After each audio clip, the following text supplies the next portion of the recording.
नमस्कार दोस्तों, उम्मीद करता हूँ आप सब बहुत भले चंगे हैं और मालिक की पूरी कृपा आप पे हो रही होगी और आपका विवेक ऐसे जाग रहा होगा जैसे बुझे हुए दीपक को कोई दूसरा दीपक आके जला जाता है। आप पूरे चमक रहे होंगे, मुझे पूरी उम्मीद है।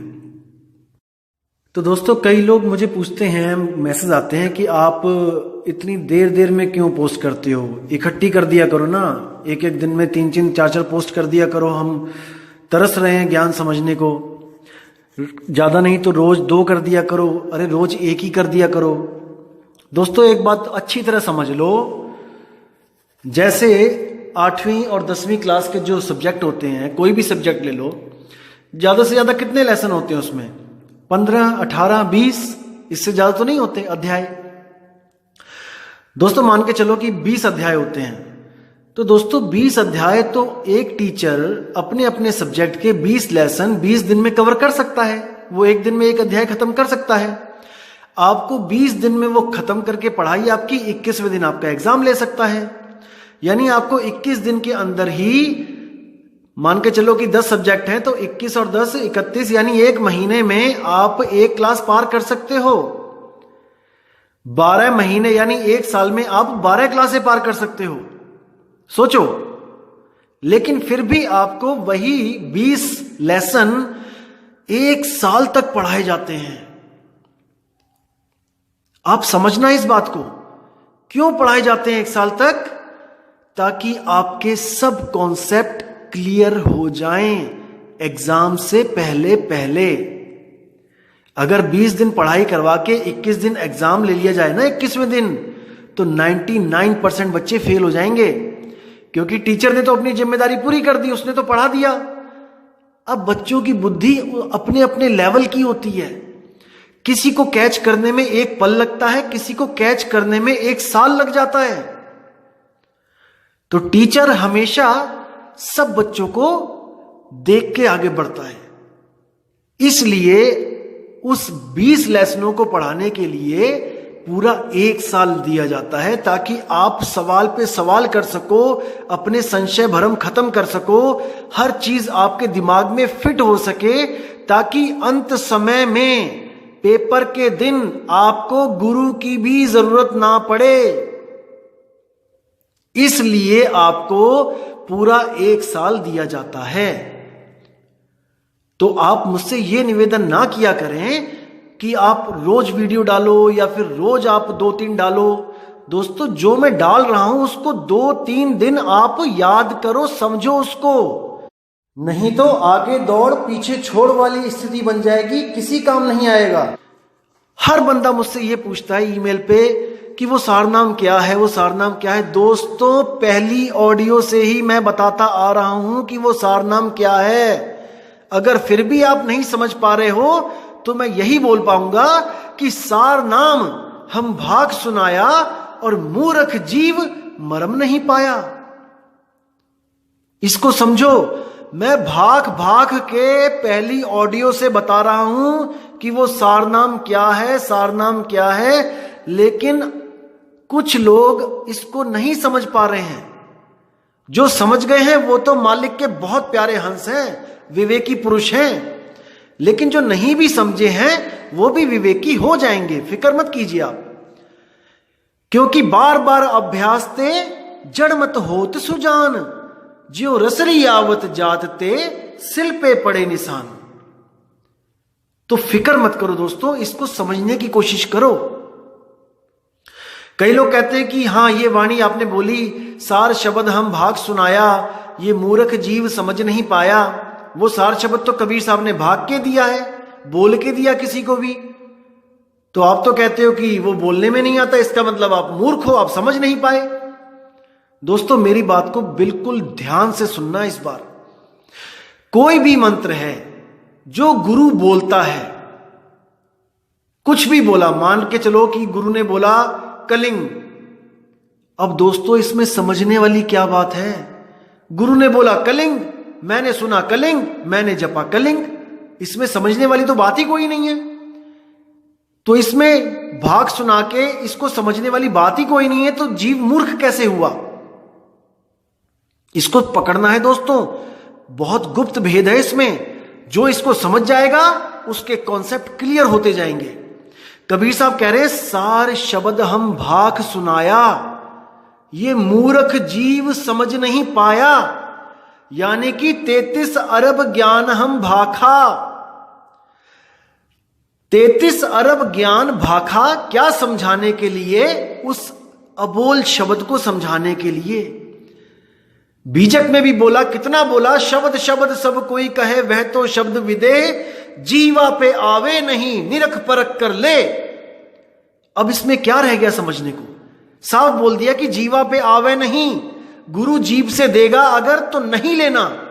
होठ कंठ लागे नहीं, जीभ्या नहीं उच्चार, गुप्त वस्तु जो लखे सो है हंस हमार। अब बोल दिया ना उन्होंने कि होठ कंठ लागे नहीं, लेकिन मूर्ख जीव समझ नहीं पाया।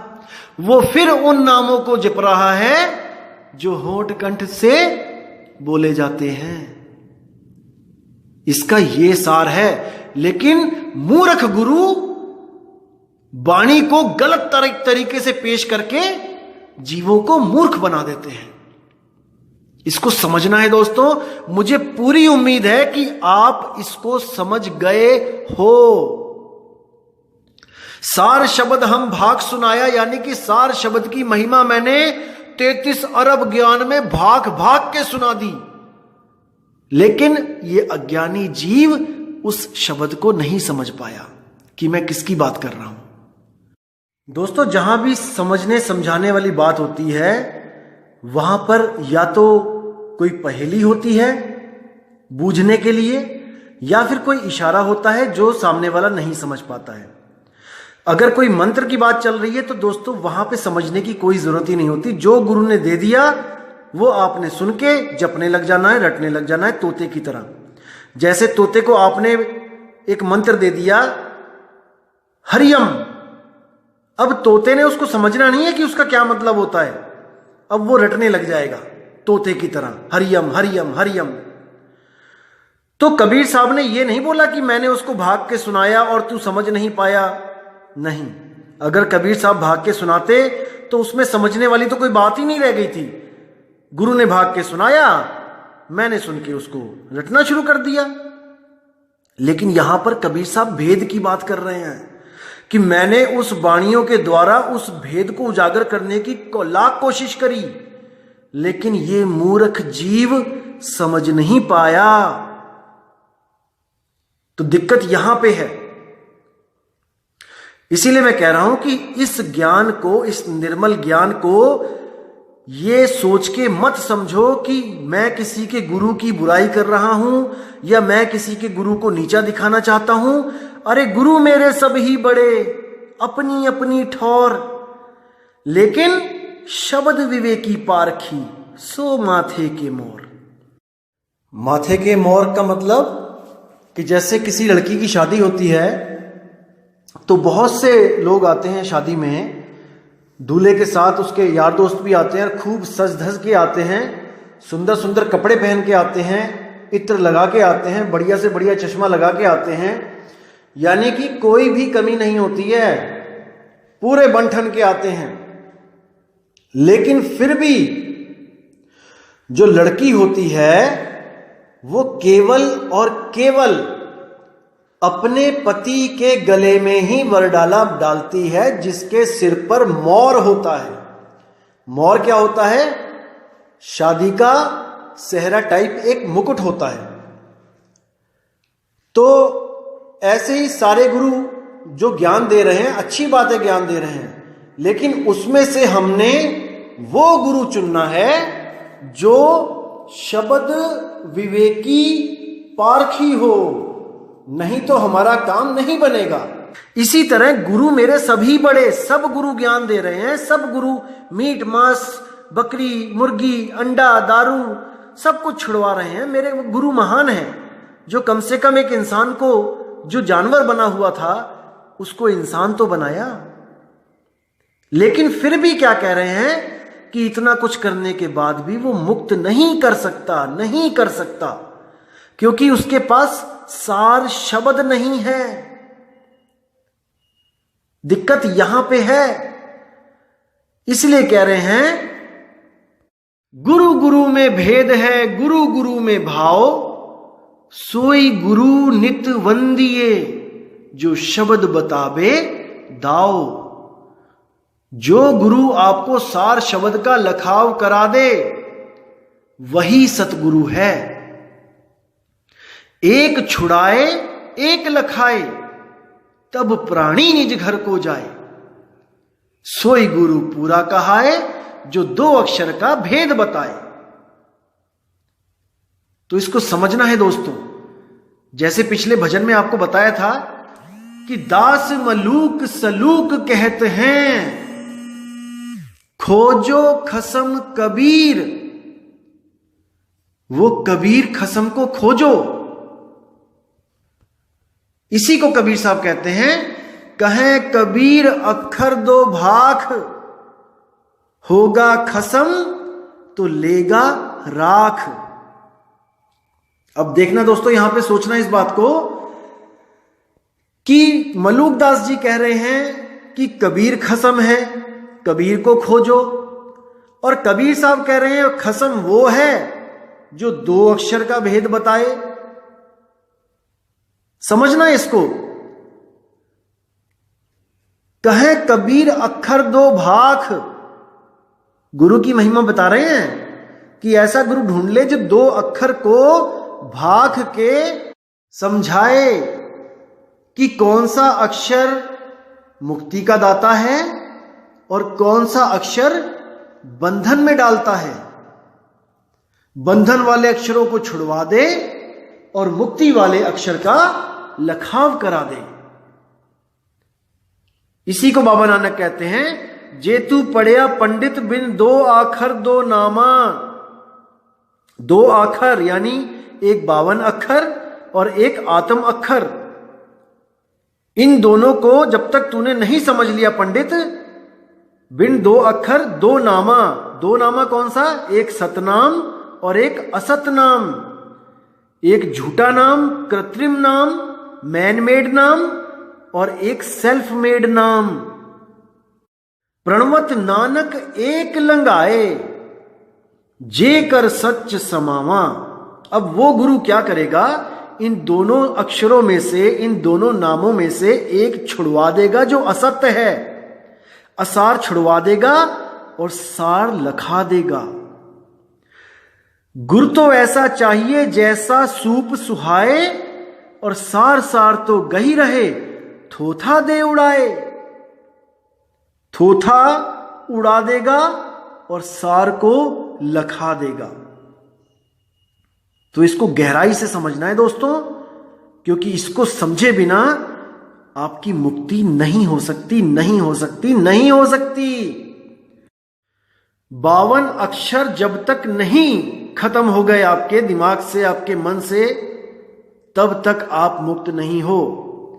जब 52 का टूटे डोरा सहजे छूटे, काल झकोरा फिर नहीं आए, फिर नहीं जाए, और सार शब्द में रहे समाए। उस शब्द में सुरती समाएगी और फिर उसको कोई अलग नहीं कर सकता। अरे सुरत समाए शब्द में, वाको काल न खाए। कौन से शब्द में समाए? उस सार शब्द में समाए।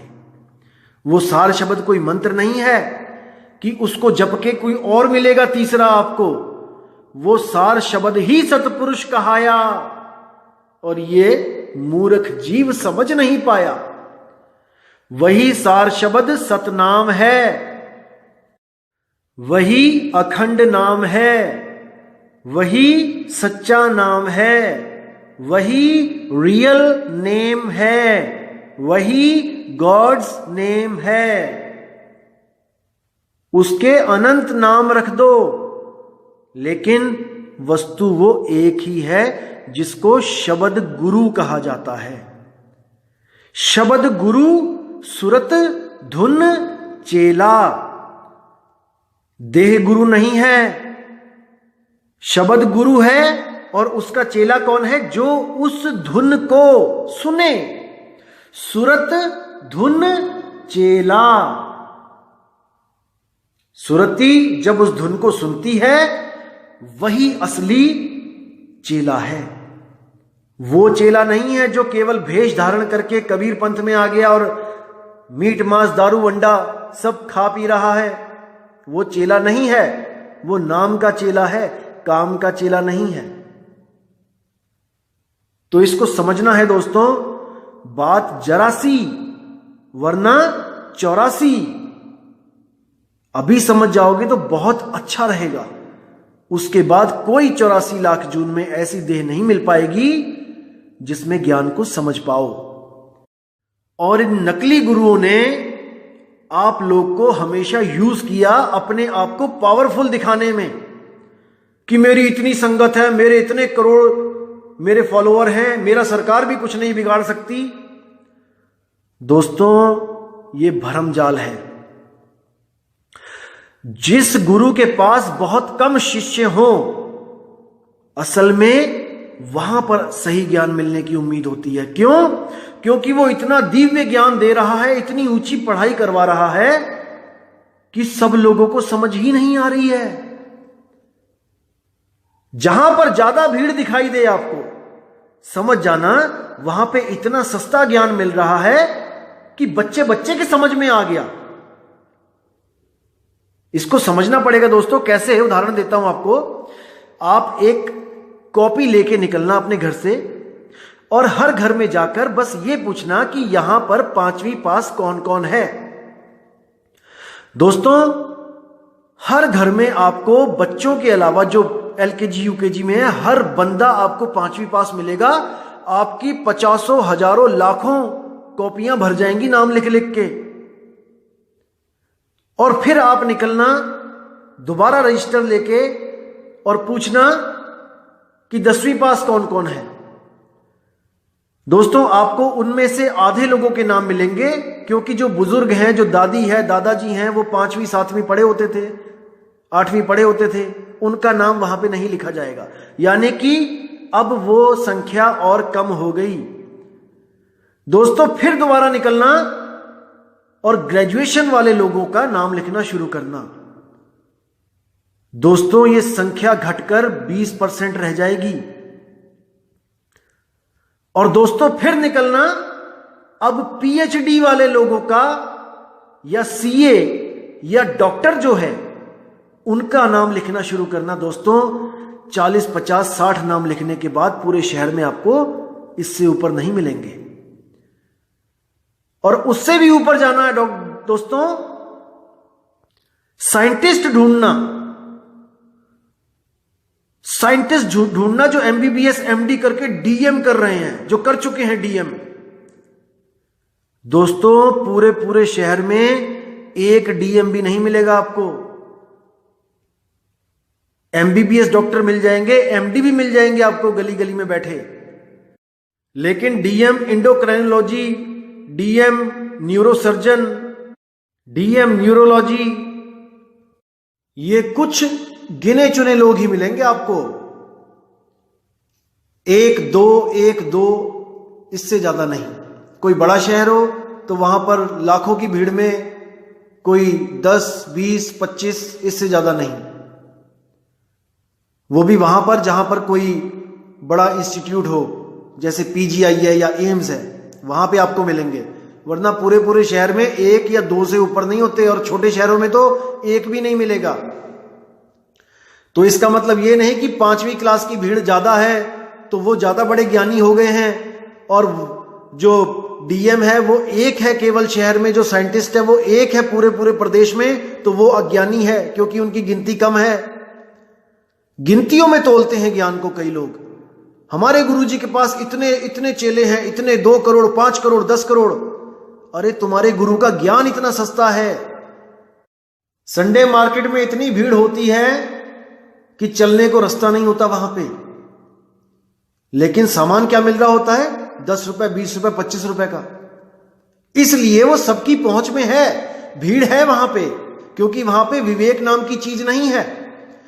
और किसी हीरे की दुकान पे जाना जहां पे करोड़ों रुपए की हीरे पड़े हैं, दोस्तों दिन में कोई 1 ग्राहक आता है वहां पे। तो इसका मतलब ये नहीं कि वहां पर बंदे कम हैं तो वो बहुत लो कैटेगरी ज्ञान है।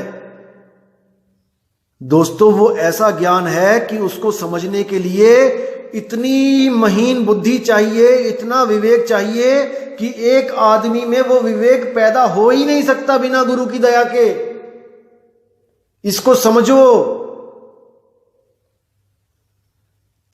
तो दोस्तों, जो मैंने कर नैनो दीदार महल में प्यारा है बनाई थी ऑडियो, उसको मैं चाहता हूं कि आप पूरे एक हफ्ता उसको सुनते रहो, क्योंकि वो ज्ञान जब तक आपके दिमाग में नहीं जाएगा, जब तक आप आगे की बात नहीं समझ पाओगे। बार बार सुनो उसको, लगातार सुनो उसको, ऐसा मन में बसा लो कि आप ये ऋण विण के चक्कर से छूट जाओ कि हमने गणेश को ऋण देना है, हमने ब्रह्मा को ऋण देना है, हमने विष्णु को ऋण देना है। अरे तुमने लिया क्या है उनसे भाई? क्या तुम काम ना करो तो तुम्हारे घर में कुछ आ रहा है क्या? कोई दे रहा है क्या? अरे तुम खुद ही तो मेहनत कर रहे हो। और बात है ऋण की, तुम तो कैदी हो यहां पे। क्या कैदियों से उस कमरे का किराया मांगा जाता है जिस कमरे पे उनको ठहराया जाता है? क्या उनको उस रोटी की कीमत देनी पड़ती है जो उनको पूरे दिन काम करवा के जो फीकी दाल और सूखी रोटी खिलाई जाती है? वो मुर्गियां जो कसाई के बाड़े में बैठी हैं बाहर कटने के लिए, क्या उनसे कसाई पैसे मांगेगा कि इतने दिन मेरे बाड़े में पड़ी रही तू, इसका किराया दे? अरे उस किसाई ने अपने लिए तुम्हें बाड़े में कैद कर रखा है। जब ग्राहक आता है उसी वक्त काट देता है, सारा पैसा वो उसमें पूरा कर लेता है ग्राहक से। तो इस भरमजाल से निकलो दोस्तों, निकलो, अभी समय है, निकल सकते हो। कबीर साहब का नाम इतना समर्थ है कि उसका एक पल अगर सिमरण कर लिया जाए तो दोस्तों आप सोच भी नहीं सकते कि उसकी महिमा क्या होगी। एक पल नाम कबीर का जो दादू मन चित लाए, जो हस्ती के असवार को ये स्वान काल नहीं खाए। दोस्तों एक बार उस अवस्था को एक सेकंड के लिए भी अगर आपने प्राप्त कर ली तो आप निडर हो जाते हो मौत से।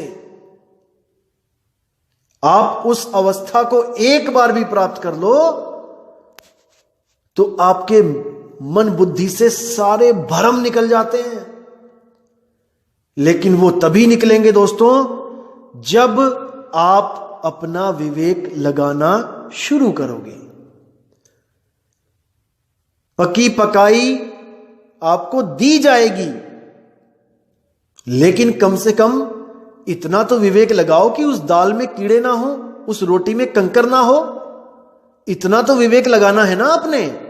पकी पकाई देने को हम तैयार हैं, सब दे रहे हैं पकी पकाई, हर गुरु पकी पकाई दे रहा है आपको, लेकिन फिर भी आपने विवेक करना है कि किस में दाल में कीड़े हैं और किसकी रोटी में कंकड़ है। तभी आप निर्णय कर पाओगे कि सत्य असत्य क्या है। हर गुरु ज्ञान दे रहा है, हर गुरु, और फ्री में दे रहा है आपको, लेकिन ज्ञान की परख करनी आपकी जिम्मेदारी है। तो दोस्तों बहुत जल्दी अगली ऑडियो डालूंगा मैं कर नैनो दीदार महल में प्यारा है कि, तब तक आप उसको सुनते रहिए, ज्ञान में रहिए, विवेक लगाते रहिए और मालिक पे हमेशा भरोसा बनाए रहिए। केवल एक ही खसम है हमारा और वो है सतगुरु कबीर साहब, और किसी खसम की हमें जरूरत भी नहीं है। तो दोस्तों इसी के साथ आपसे विदा चाहूंगा और उम्मीद करूंगा, मालिक से दुआ करूंगा कि आपका जीवन शांतिमय रहे और विवेक आपका बढ़ता ही बढ़ता चला जाए, इतना बढ़ जाए कि आप एक पल में नीर और शीर का निबेड़ा करके आप परमहंस बन जाओ। तो दोस्तों विदा चाहूंगा मैं। जय गुरु बंदी छोड़ वैराग साहिब जी की, जय गुरु बंदी छोड़ मदन साहिब जी की, जय जय बंदी छोड़ सतगुरु सत्य कबीर साहिब की। आप सबकी सदा ही जय हो। साहिब बंदगी सतनाम।